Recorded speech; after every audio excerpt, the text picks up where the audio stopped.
Hey everyone, welcome to Hub and Spoke, a storytelling platform produced by the J. Hurt Hub for Innovation and Entrepreneurship at Davidson College. I'm your host, Liz Smith Brigham, Davidson class of 2004, and director at the Hurt Hub at Davidson. Every other week, we'll feature Davidson alumni and other members of our community who've started their own businesses, who are investing in innovation, and who are at the leading edge of solving the world's most pressing challenges. Through these conversations, we hope to inspire and connect the next generation of innovators and entrepreneurs leading lives of leadership and service. In tonight's conversation, you'll hear what it takes to build a business while you're also working a full-time job and managing a family and doing all the things, the and. I've heard it referred to as the slash sort of portfolio career, all the slashes that you have going on. Well, we're going to start off with more of a softball, but we always want to talk about your origin story. Yes. Tell us who you are, where you're coming from, where you got this idea. I'm Erin. I'm the co-founder and CEO of Pump for Joy. And so I have been doing this for about 2.5 years. And it all started in the classroom right back there. What is it? 208? 208. And it was a lean startup class taught by Rebecca Watson. And I showed up because I wanted to learn a little bit more about how startup theories work for my full-time job. I had no idea that it was going to end up in a business venture, but she prompted us to come up with an idea. And I was like, I don't have anything that's worth solving for. She's like, well, think about something in your life. Like, what was the most painful part of your life? I was like, oh, that's easy. Like postpartum. She's like, okay, well, you need to be more specific. And I said, okay, pumping. So more specific. I said, okay, cleaning pump parts. She's like, that's your idea. Like, go ahead and use that as your practicum throughout the course. And I fell in love with that problem so much over the course of that class that I couldn't stop thinking about it. I thought about it every day, every night, when I went to sleep, when I got up, in the shower, everything. And I was like, I think the universe is telling me to pursue this. And so then I enrolled in co-starters. And now about 1.5 years later, we are officially a Delaware C Corp and raising our first 100,000 pre-seed. So it's like real. Fantastic. Thank you. The other thing that we're going to do is break down a lot of jargon because we want to make sure that everybody in the room is on the same page. Tell us what a Delaware C Corp means. Yes. So a Delaware C Corp, it's just a type of corporation that is most investor friendly to raise external money, right? So if you're trying to raise from venture capital or angels, most of the time they're going to ask you how you're structured, and they really like Delaware C Corp. So I was an LLC, had to get that converted. It's a couple $1,000s, but I was like, if this is going to open doors for more capital, I'm all for it. So I converted from an LLC to a Delaware C Corp, and I've been a Delaware C Corp for about 6 months. Great. And tell us a little bit more about the balance in your life right now. We'll start there. We're going to get into that a little bit deeper, but how, walk us through the decision to one, say, oh, I did this for a class and then I did co-starters. You were here as a co-working member as well. I was. A lot going on and juggling it. What really was the turning point in your mind to, aside from being obsessed with the problem, but to say, oh no, I need to go establish that first LLC? I'm 36 and I have so many ideas all the time. I'm thinking of ideas constantly. I was like, you know what? I call it a midlife crisis. I was like, I need to act on one of these ideas. Like I will kick myself if I don't try to pursue this with everything that I have. And so that was just the point where I said, you know what, I'm just going to go for it. Life is short. I'm going to take the risk. That's great. But it was a calculated risk. Ish. Somewhat. Okay. So yes. So talk about, where the process of still working a full-time job deciding, how do you balance your time? Oh yeah. So I have a almost 4-year-old and I also work a full-time job, right? So I was one of those people who was my co-founder calls it an employedpreneur, right? You are building a business on the side. You are still employed full-time. And what that allows me to do is maintain a level of stability in our income. I'm actually the primary breadwinner of my family. And so my income matters a lot for our family's stability. Like it would actually be, some people might be willing to do it. I would be very risk averse to just to just quit and jump right into zero. So it's all about trying to figure out how much from my salary I can pour into the business, which that has allowed us to keep this going. Because there was a time when we had no money, no capital, and we were just pulling from the salary, right?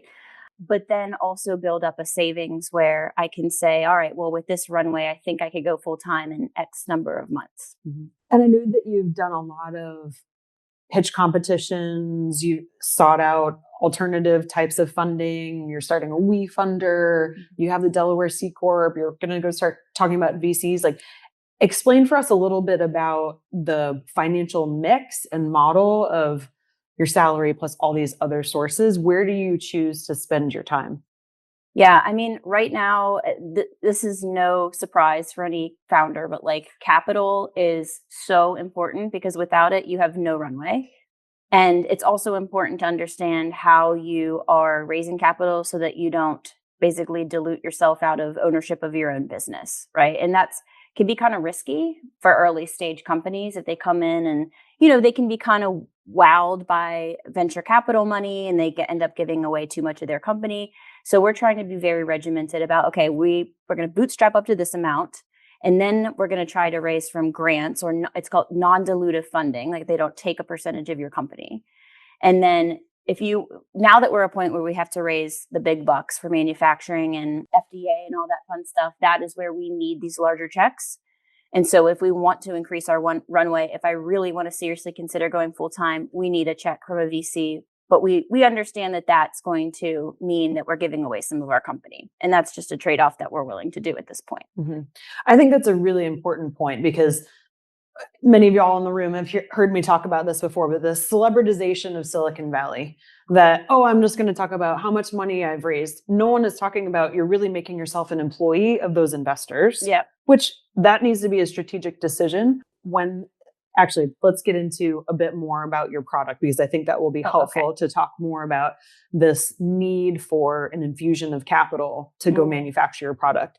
So let's back up to the beginning of Rebecca's class. You have this idea, you've got co-starters. How did you start educating yourself on what you were even going to go build?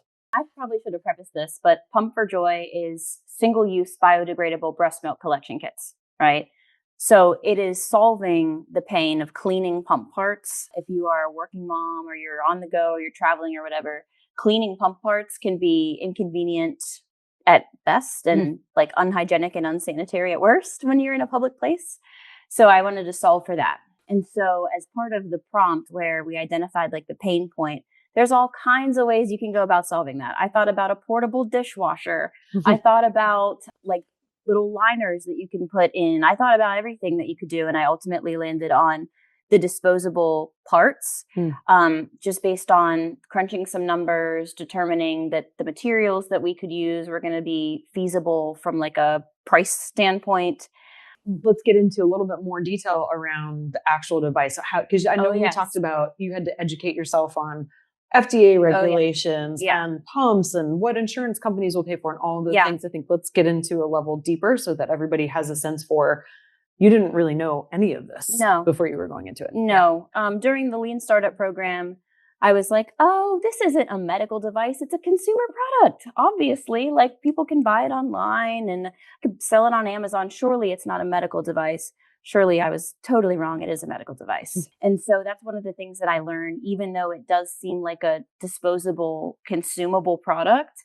It is considered, in some cases, depending on how you slice it, which we can get into this later, it could be considered a class 2 medical device, or it could be considered a class 1 medical device. So that FDA strategy, first of all, that's a lot to learn.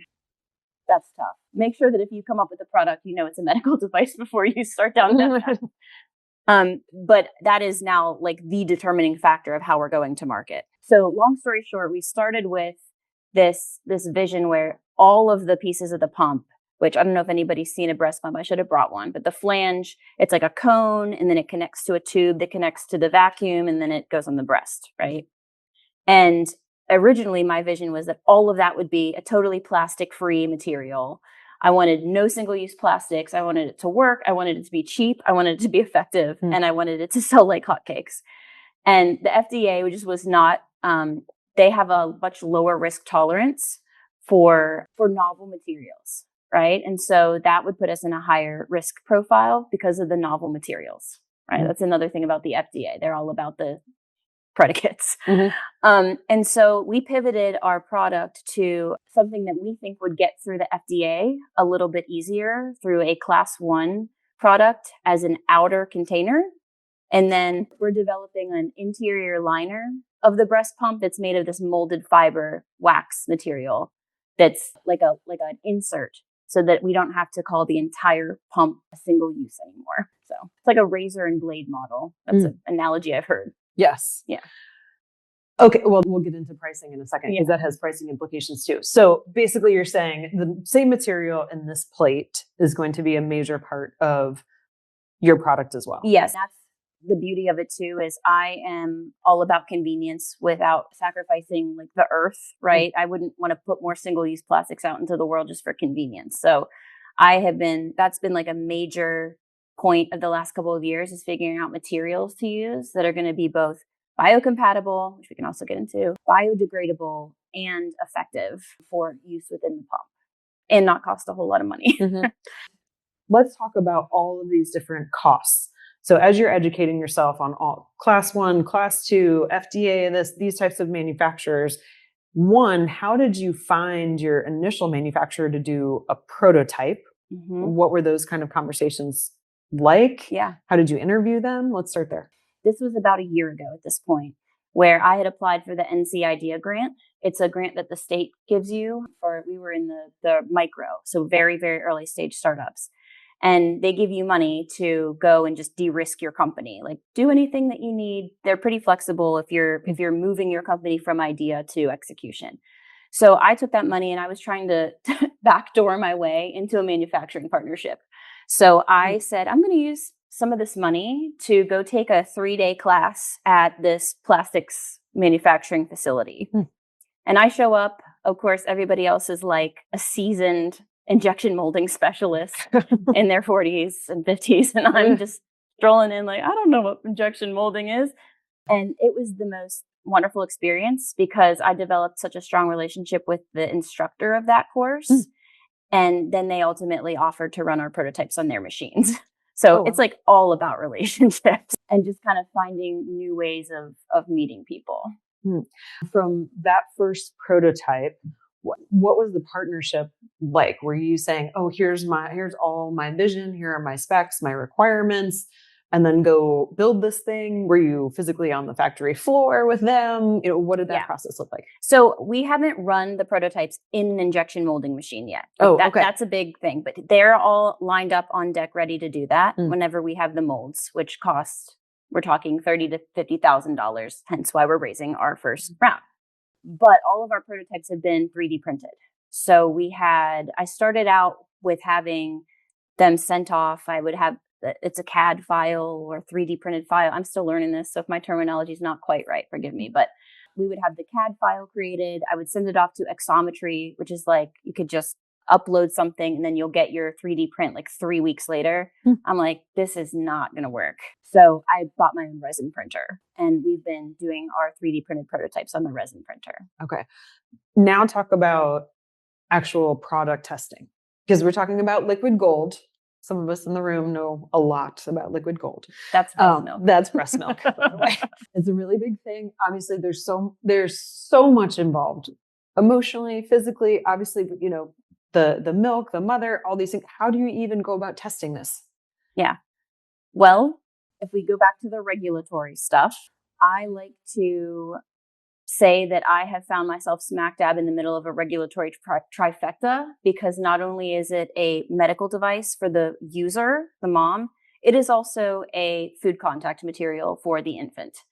And so you have to make sure that it meets biocompatibility requirements to be an FDA device.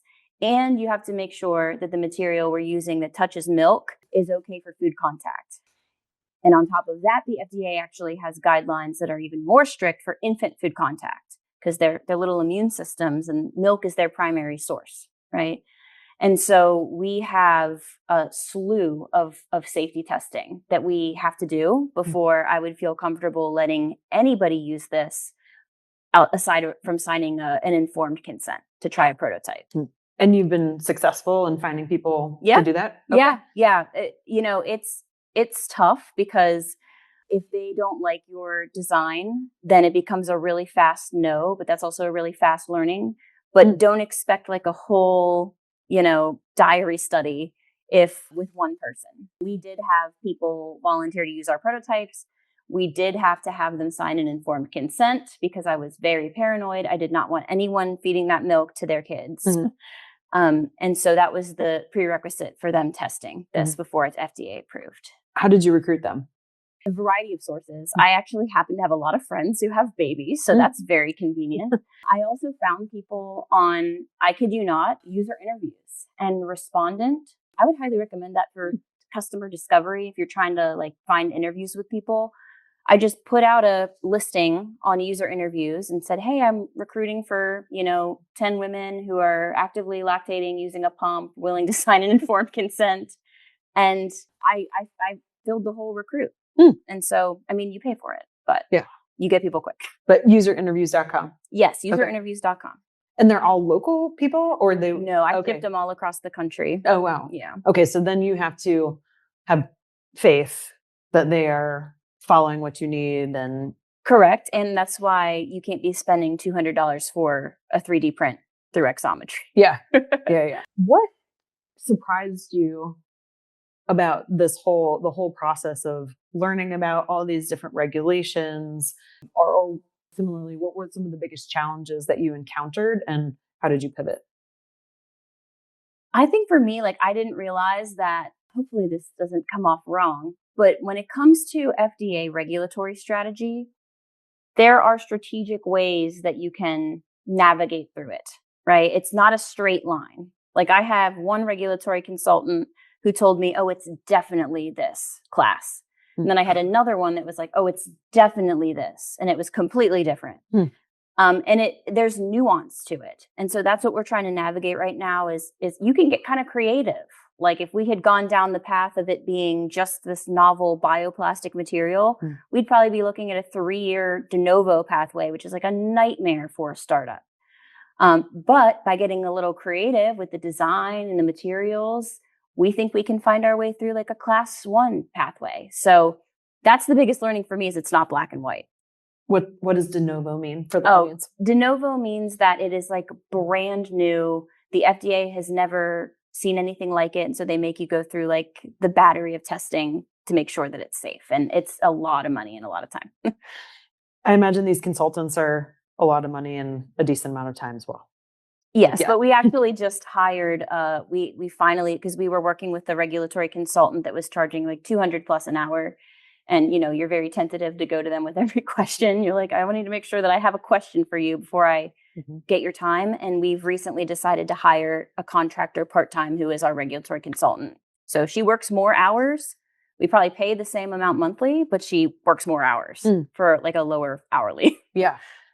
Let's actually talk a little bit about your team or, how you're bringing on people and this decision. Obviously, it sounds like it was more of a financial one, but is this something where you need this person just for the next 6 months and they're in a contract position, or this could be a full-time? No, I think she could definitely be a full-time role. So the good thing about her, I have to brag about her for a second. She's amazing. She's a manufacturing and FDA consultant out of California. It's like she just dropped into my lap like manna from heaven. And I would want to keep her on for the long term because she would help us manage our quality management system, which you have to have if you're manufacturing a product. And she has all that experience. So I want someone who in the long haul, help us get through the regulatory, get to market, and then stay on with us so that we don't run into any other hiccups while we're in market. Yeah. And how did you find her? You're not going to believe this. Upwork. Okay. I know. I talked to a lot of interviews on Upwork. A lot of them were not up to par. And she just showed up at the right place at the right time. And she had a real passion for the product and what we were doing. And it was sometimes serendipity happens. So is this your co-founder or this is another person? It's another person. Okay. Yeah. So tell us a little bit about finding a co-founder, because I think that can be really challenging for a lot of founders, entrepreneurs, and vetting that person and making sure you're on the right page. Yeah. So I'm still learning how to work with a co-founder. I have this business is my baby, right? And so it's been difficult to divide responsibilities and work with somebody else and get permission to do certain things. But luckily I have a great one. So my co-founder's name is Vanessa. I worked with her about 10 years ago when we were at a job together. And we would go out to lunch, and we both kind of hated this job, to be honest. We would go out to lunch and just talk about what the world would look like if we could act on our entrepreneurial ideas. And we just talked about, we had the sushi restaurant that we went to every week, just talking about our ideas. And then I kind of forgot about her for a couple of years because she moved to Florida. I moved to North Carolina. And then as I was looking for a co-founder, because I realized sometimes you can't do it all by yourself. Bit of a humbling realization, but I needed some help so that I wouldn't be the bottleneck for my own company. And so I reached out to her. I was like, hey, you're really into entrepreneurship. I was wondering, do you know anybody who'd be interested? And she was like, well, yeah, but I'm interested. And so we reconnected, had a bunch of phone calls. She wanted the whole details on what I was doing and how it would look. But ultimately she decided to come on. So we're now working together. Tell us a little bit, to the extent to which you want to share, because I know this is a very personal thing, but about what did some of those conversations look like? What were the topics that you covered to make sure for both sides that you were on the same page, that you could come to an agreement, that you have shared ownership in the company? Yeah. So having working a full-time job, we talked about each other's constraints. She needed to complement my constraints and I needed to complement her constraints, or else we'd be stepping on each other's toes. Right. So I told her point blank, I was like, what I don't have is time. I don't have time. I don't have enough time. So I need somebody who's willing to put in full-time hours for a fraction of what you could make if you were consulting. Right. But we're in this for the long haul. And she was a serial entrepreneur. She's done this years and years and years. So she's used to that risk tolerance. And so she was willing to do that. We negotiated, okay, what does that mean for the percentage that she gets? We decided that the split was based on kind of my grandfathered in, I had the original idea. I put in a lot of our own bootstrap money into it. And so that kind of factored into the amount that she got. But we both ultimately landed at a place where it felt fair. And, the lawyers reviewed it and they were like, yeah, this seems fair. So we went for it. And how long has it been that you all have been working together? It's about 8 months now. Okay. Where are the places where you've seen conflict or you've come into situations, more difficult conversations that you've had to work through? And what does that look like? So I have a tendency to make impulse decisions and have an idea and just shoot off an email and forget to consult anybody for it. So there's been times where, there was one of the community and partnership contractors that we have reports up to Vanessa, but I'll have an idea and I'll shoot off an email. Hey, you should do this. Look into this, use some of your time for this.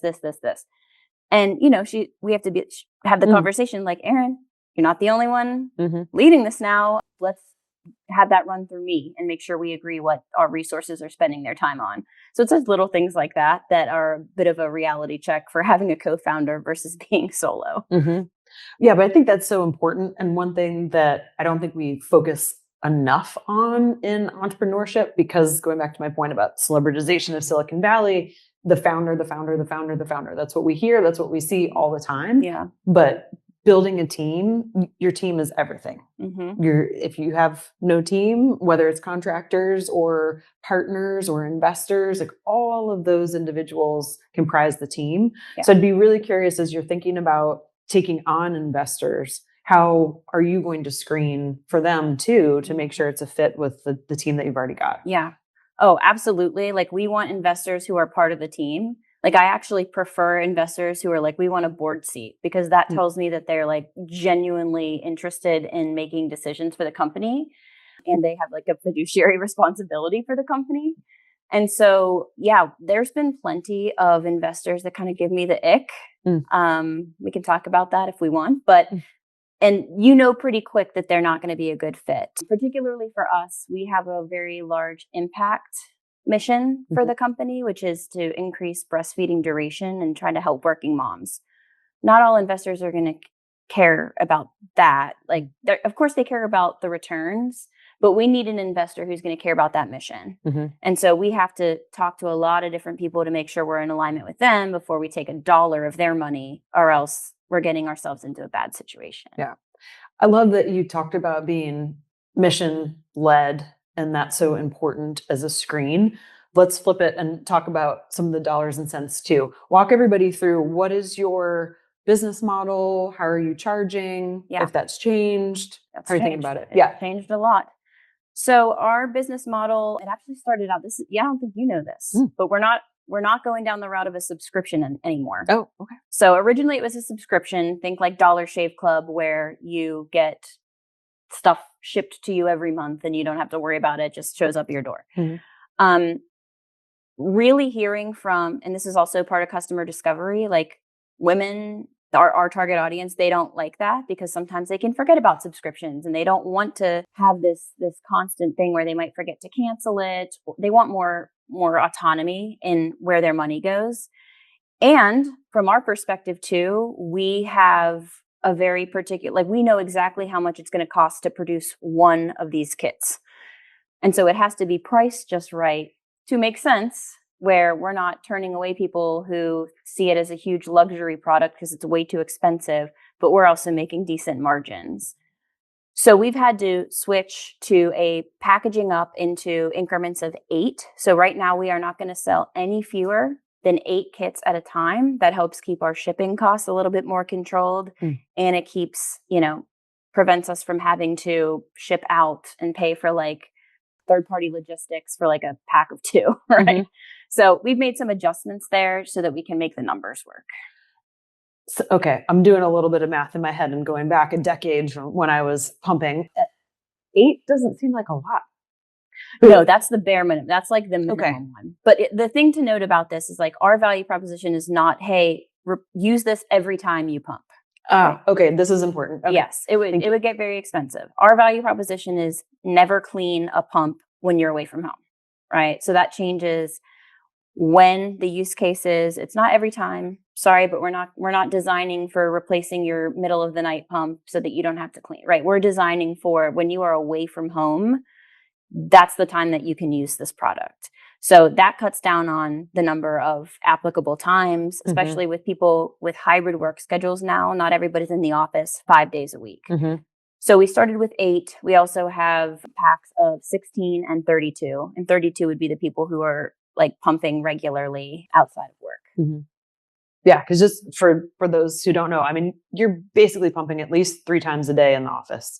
We can talk about other stories another time. But yeah, so that is, it's pretty significant. And then especially for people who are traveling as well. Right. Talk a little bit about it and maybe kind of longer term roadmap. So you have this right now. Do you have the idea? Are there any other ideas that you're thinking about longer term that might be supplemental to the product that you have? So yes, but I have all of these big ideas for how we can replace all the single-use plastics in the medical industry with molded fiber. See me later. That could be a whole other hub and spoke talk. But that is my aspiration. Is this is the starting point to show the health industry that they can replace single-use plastics, or things that you might think have to be plastic. Maybe they don't have to be plastic. Maybe it can be molded fiber. So that's my big mission. But in the shorter term, I am hoping that we can at least break into insurance coverage, because right now it's still pretty pricey. We're talking from $4 to $5 a 2-pack, which is a lot if you are pumping 32 times a month, right? And so with insurance coverage, that's like our near-term goal, because that would probably 10x our customer base. And even just FSA coverage would probably double our customer base. So, and then employer support, if we can go after employers who want to support their employees and their working moms, perhaps we can take a B2B model where we're selling to employers, right? But that's a little bit further down the road. Walk us through a little bit about the regulation to pass FSA approval, insurance approval. Yeah. You have to prove that it's a necessity. Right. So that is where, hey, here's another opportunity to be creative. But we would have to prove through data, probably studies that we subsidize, to show that using a single-use liner within a reusable pump reduces infection risk. It reduces mastitis, which is a really nasty infection that you can get in your milk ducts. It reduces infant sickness. If we can prove that through studies, which I think we can, because the bar is very low for how effectively you can clean when you're not at home, then it could make a really strong case for being covered by insurance. But we would have to kind of go through that first.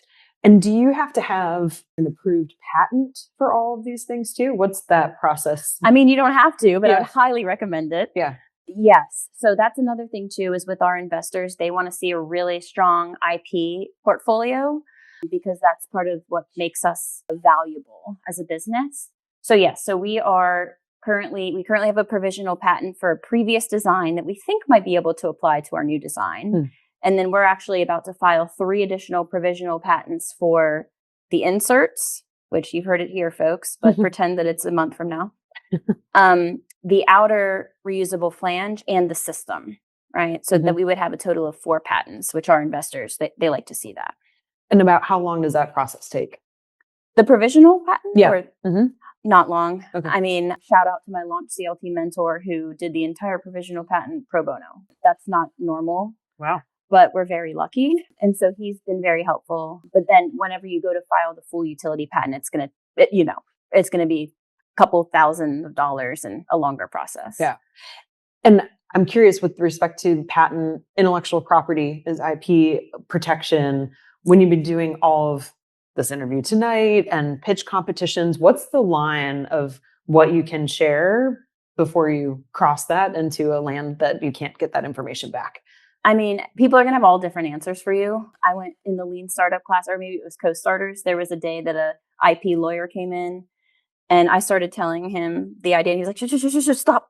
You should have me sign an NDA. I was like, oh, wow, we're real serious about this. And so there's some people who are going to be very, very serious about having you sign an NDA for anything that you disclose.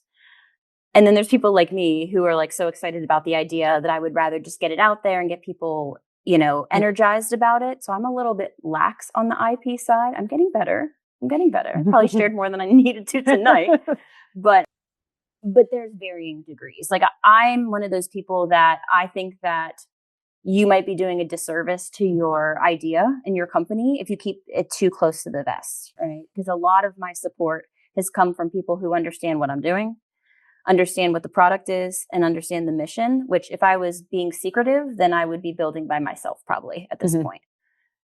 Yeah, I think that's important too. We were having a conversation at dinner earlier about the importance of sales and understanding how to tell a story, and how I think for all the Davidson students in the room, sometimes going and getting a sales job is a great way to prep for being an entrepreneur.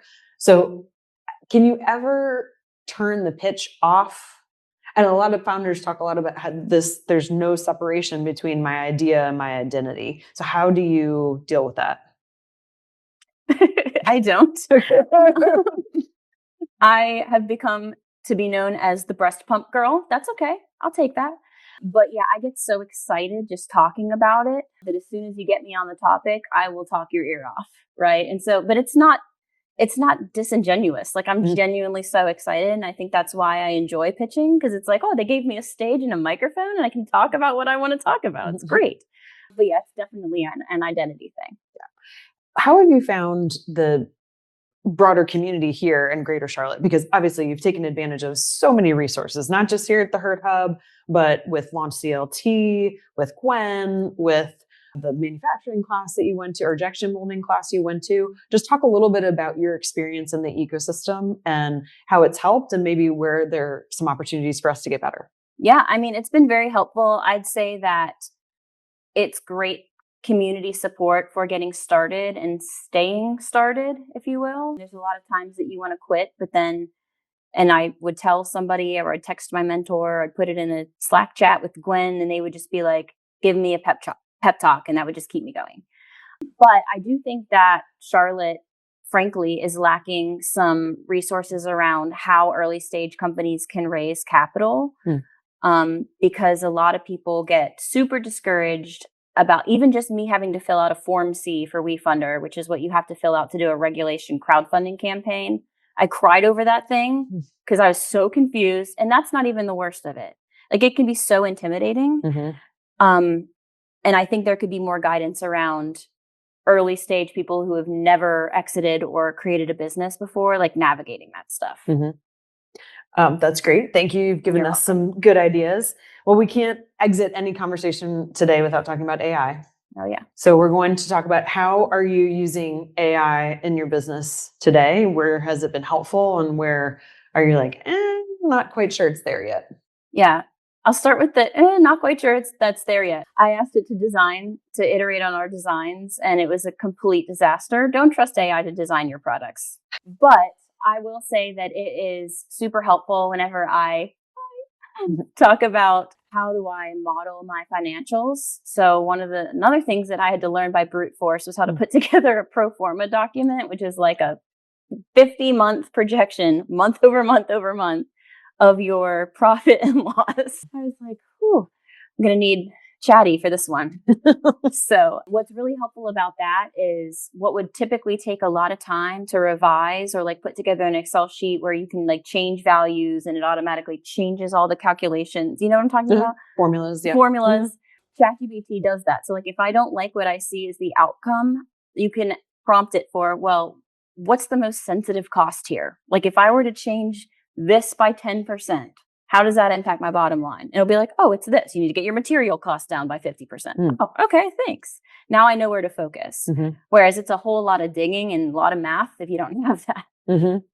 Yeah, I think that's great. It's a very helpful tool to augment the gaps for, whatever at that particular time. But then ultimately you're learning. Yeah. And how my parents are both CPAs, and they always said, you can take that accounting class in business school, which I hated, by the way. And they said, all you need to know is when people are BSing you. And that's about it. And then hire really good people to help you, whether it's physical people or maybe it's ChatGPT can help you at the same time. Yep. Let's talk about, because we're coming up on audience questions.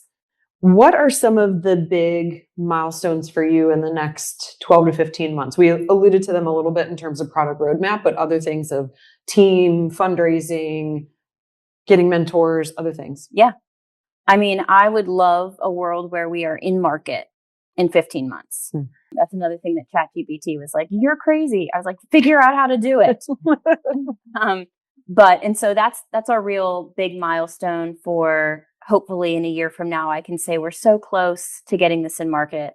I would also love to be full-time on this in the next however many months, right? We'll see.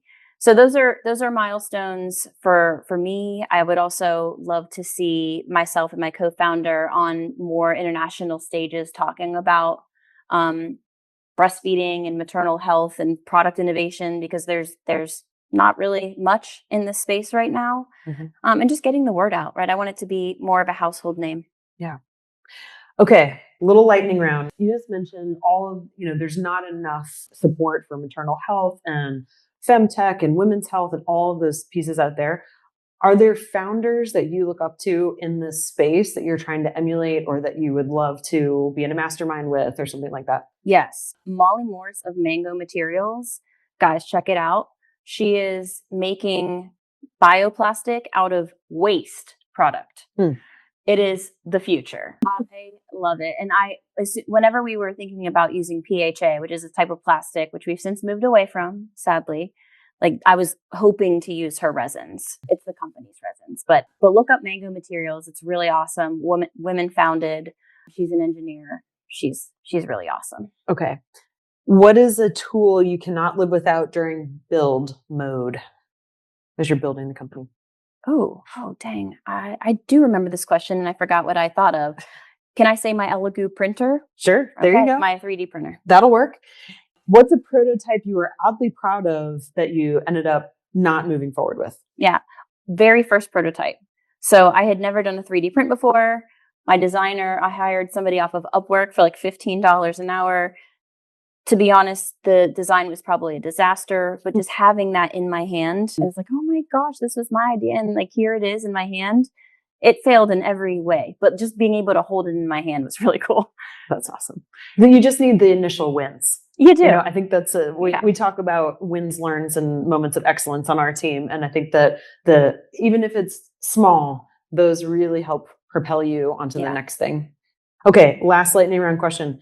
One ask of this room that would truly move Pump for Joy forward in the next 30 days. Yeah. So we have a WeFunder. Shameless plug. Our WeFunder is open until April, and that is community crowdfunding campaign, right? So as opposed to us going straight to venture capital, trying to get a big check, from one handshake, we wanted to engage the community. That's kind of the ethos of what our business is. So if you have social media and you are so inclined to share our WeFunder campaign or invest in our WeFunder campaign for as little as $100, you can have a stake in the company, and we're just trying to get the word out. So, yeah. Great. Okay. Well, we will turn it over to the audience for questions now. Could you go into a bit more detail about your strategy for navigating FDA regulations with novel materials? So the FDA, they care about predicates, right? And so it's all about determining whether it's unique enough to not be considered that unique. So basically, with our new strategy of having an outer reusable part with the interior liners, the outer reusable part, that doesn't have to be a single-use plastic because it's reusable. So we can use material that the FDA is very familiar with. It's used in every other breast pump part. We're talking polypropylene, like HDPE, like materials that you see in everyday items. There's a much lower chance that they're going to see that as novel, even though it's patented for its design, right? As long as it has the same intended use, we're typically fine. And then for the inserts, the beauty of that is we think that they are going to be class 1 accessories because they don't impact the function of the pump. And so we can be a little bit more lenient on novel materials there since it's not as highly regulated. International sales. Have you thought about that? My co-founder went to Women's Health Horizons last week, and she always sends me messages, 411 this, 411 this. And that's like, talk to me about this later. And it was 411 international in all caps. And that was like a huge topic at the Women's Health Horizons, is going internationally, like thinking beyond the US, thinking beyond just the FDA. And so, yeah, that's a recent thing that I've been thinking about. Preferably tackle the US first, but we'll see. I was thinking about our facility here, the Hurt Hub, as a co-working facility with a number of new moms. Until your product is sold more widely, do you have any recommendations for how we can make it easier to be a nursing mom in our facility? What can we do better beyond having a lockable room for pumping? I have a really specific answer for you because I've thought about this a lot. First one is have a dedicated fridge for the breast milk. Please don't make me put breast milk next to everyone's lunch in the community fridge. It's embarrassing. And then secondarily, if there's a place that you can have, it's a private, secluded place to let the user air dry their product so it's not sitting out in the open, that would even go a long way. Those are 2 points of embarrassment that we hear from working moms who are pumping in the office. You mentioned the disparities between women's health and men's health, and I was wondering if you've come against any obstacles related to being a business for women's health, or conversely, if you've had a lot of excitement around this that's increased traction for your business. Yeah, I was talking to Liz about this earlier. Like, we've been having a hard time. Like, for other companies who come in with like a software platform or AI driven this, that, or the other, right? They have wide appeal from a wide variety of investors. That's like the thing to invest in. And so it doesn't really matter what gender you are as an investor, you're going to resonate with that. Where we've really struggled to engage, and there's nothing against male investors, but they have not gone through the experience personally. And so they don't have an emotional connection with it. On the other hand, the female investors are really they really love it. So we've basically had to come to terms with, hey, listen, our investor pool is a lot smaller, but hopefully mighty. So while we can't do a shotgun approach, we have to be super focused and go after the people who we think will resonate with it more. My question is less about the company and more about your journey as someone with a full-time job. I was interested in the progression of what has changed about you as you've started running your own business. I will say that I have had to get comfortable with feeling like I have no idea what I'm doing. And that has been a learning and growing opportunity for me. Like I'm used to being the person where it's very comfortable to be like, oh, I'm right in my space and I know everything I'm doing. I have no idea what I'm doing regularly. But I think that that's good.